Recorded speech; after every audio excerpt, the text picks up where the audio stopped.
UW-La Crosse is ranked number 34 for out-of-state students among public universities nationwide.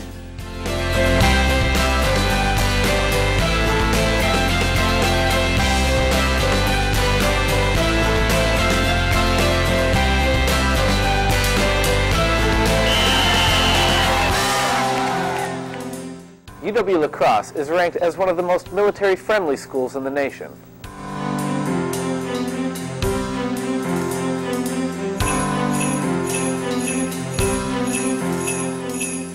UW-La Crosse is number 24 among medium colleges and universities for Peace Corps volunteers.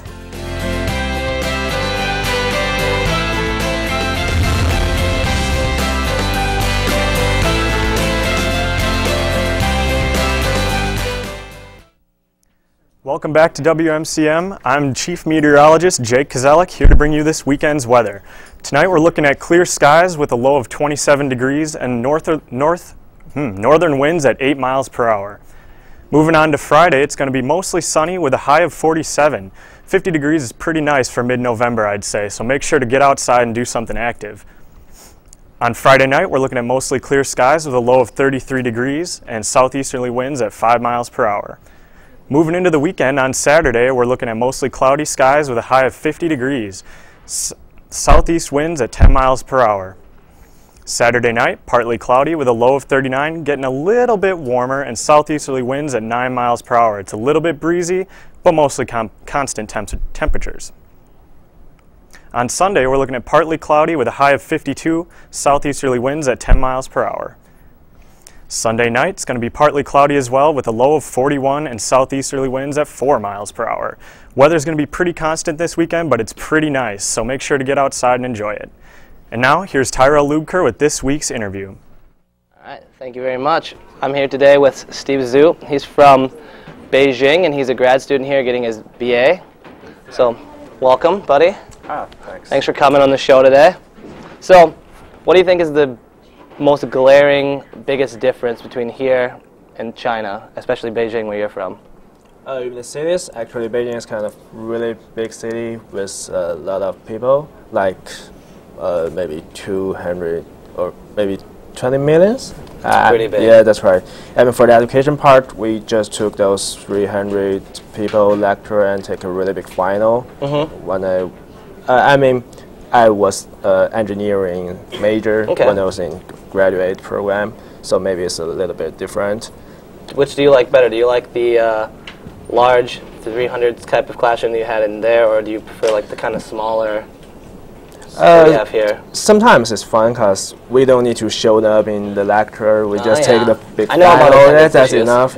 But I mean, here someone will push you to study something. I mean, it's good for education. Right. Yeah, education is why we're here, I guess, right? Yeah, that's right. So, what type of things do you miss the most about home since you're here in Beijing being, I don't know, how long is it a flight from here to Beijing?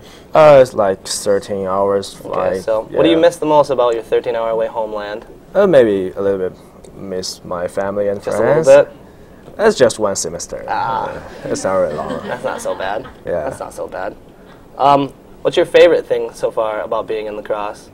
I mean, here, maybe I can watch those sports game here a lot. Big NBA fan, right? I am a big NBA fan. What's your team? Actually, Lakers. I'm just a big fan of Steve Nash. Ah. Oh yeah, and I'm started watching those football stuff. Oh, American football? Yeah, that's right. I know the Packers are really huge here. Oh, yeah, you could say that.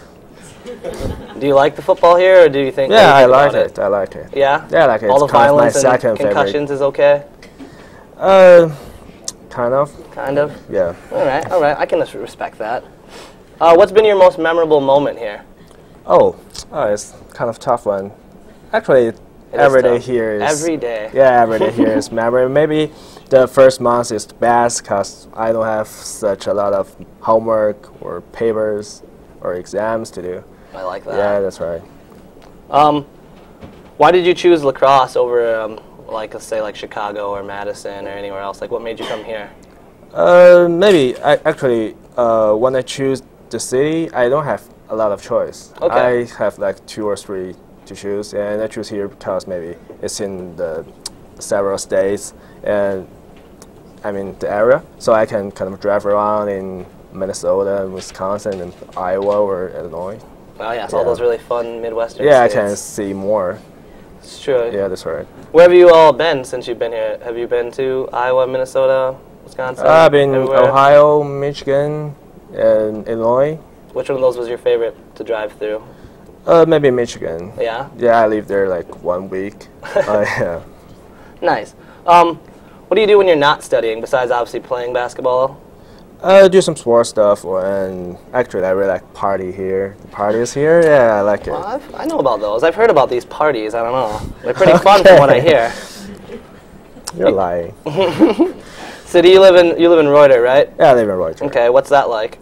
It's a lot of suits, and I shared a kind of apartment with 3 roommates. Is that similar to the housing situation you came from in Beijing, or were you like? Oh yes, kind of, of, but not at college in China. All right, well, I wish we could talk more, thank you. But thank you for coming on. Brendan Gold is gonna hit you up after these perfect pets with some sports, so stay tuned.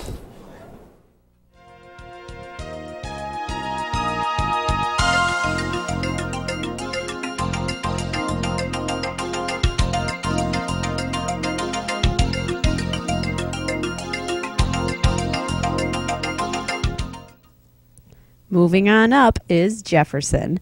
This 6-month-old cat has a silly personality that'll brighten up any home. Meet Milo, a 10-month-old terrier hound mix. He loves to play just as much as he loves to cuddle. Well, you can't have Milo without Otis. This is Otis, Milo's brother. This lively guy plays very well with children. Last but not least is Grover. Grover has been here far too long. He's a wonderful cat that deserves a home of his own. To find out more about adoption for these pets or others, contact the Cooley Region Humane Society at 781-4014. Again, the phone number for the Cooley Region Humane Society is 781-4014. All right. The Eagles football team finished up the 2012 season hosting UW-Whitewater this past Saturday. Turnovers were an issue all day for the Eagles, and quarterback Andy Sires was intercepted by Whitewater's Ryan Wankman on the first possession of the game. Whitewater then went 79 yards on 9 plays to take a 7-0 lead, with Desmond Ward scoring on a 27-yard touchdown run with just under 9 minutes in the first quarter. The contest featured 6 straight punts before UWL took over at its own 49-yard line with 9:50 left before the half. The Eagles drove to Warhawk's 25-yard line and appeared to settle for a field goal attempt, but Coach Twyler dialed up for a fake field goal, but Kevin Shams was intercepted, leaving UWL scoreless at the half. Whitewater added a field goal on their first possession of the second half, making it 10-0. Sires was later intercepted again by Brady Grayville with 7:55 left in the third.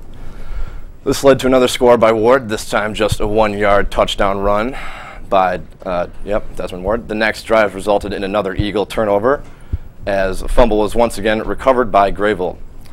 The turnover led to the final scoring play of the day, a 22-yard touchdown pass by Whitewater, which made it 24-0. That's how the day would end for the Eagles. UWL finished with 219 yards, including 52 rushing, 167 passing with 12 first downs. Andy Sires was 18-26 with 167 yards and 2 interceptions. He was also sacked 5 times, while Whitewater finished with 307 yards, including 217 rushing with just 90 passing with 17 first downs.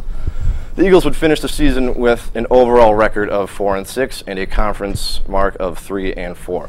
Whitewater finished a 7-3 record and were 5-2 in conference. All right. That's it for football. Let's move to the pool. Men's swimming and diving. A team dropped a WEAC dual meet to Eau Claire Saturday night in Mitchell Hall. The Blue Golds were able to sneak by with a 121-120 victory in the Eagles' home opener. Huge bummer there. UWL's Stephen Hanko and Spencer Ritt both earned individual titles in the 100 backstroke and 100 butterfly, respectively. Hanko also placed second in the 400 IM. In diving, the Eagles' Andrew Janney was able to win one of his events, capturing the 1-meter win. Janney also placed third in the 3-meter dive.